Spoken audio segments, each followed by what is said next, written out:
नगर शहरात ताडी विक्री परवाना नसतानाही अवैध आणि केमिकलयुक्त ताडी विक्री केली जात असल्याची बातमी S9 न्यूजने प्रसारित करताच राज्य उत्पादन शुल्क विभाग खडबडून जागा झालाय। राज्य उत्पादन शुल्क खात्याने अवैध ताडी विक्री केंद्रावर छापे टाकून कारवाई केली आहे। याबाबत विभागाच्या अधीक्षका भाग्यश्री जाधव यांनी अधिक माहिती दिली।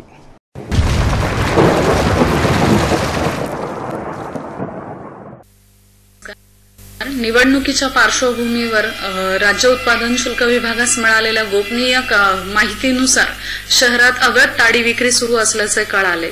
या जिल्ह्यात चालू वर्षात कुठलीही ताडी अनुज्ञप्ती प्रदान करण्यात आलेली नाहीये व मतदारांनी निवडणुकीच्या दिवसात विषारी दारू किंवा अवैध चोरटी दारू, विषारी ताडी यास बळी पडू नये यासाठी विशेष धडक मोहीम राबविण्यात आली व त्याच मोहिमेचा भाग म्हणून आज संयुक्त कारवाई राबविण्यात आली व माळीवाडा व भिंगार या महत्वाच्या ताडी केंद्रांवर छापा घालण्यात आला।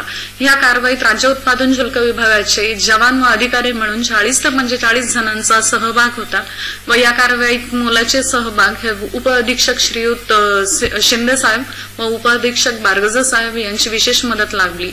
या प्रकरणी कोपरगाव, संगमनेर, श्रीरामपूर व विशेष भरारी पथके अ विभाग, ब विभाग यांनी मदत केली व ह्या कारवाईत एकूण 3 आरोपी ताब्यात घेण्यात आले व 710 लिटर ताडीचा मुद्देमाल जप्त करण्यात आला, ज्याची एकूण किंमत 30,100 रुपये आहे व ही ताडी विक्री देखील अतिक्रमित जागेवर होते।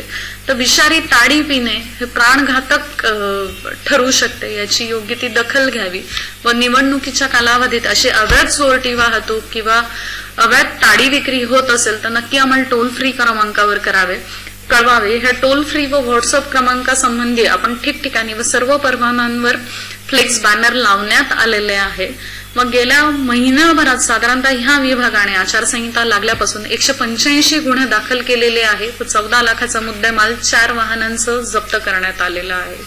तरी सामान्य नागरिकांना आव्हान आहे की अवैध चोरटी वाहतूक अथवा अवैध ताडीविषयी या कार्यालयास कळविण्यात यावे। धन्यवाद।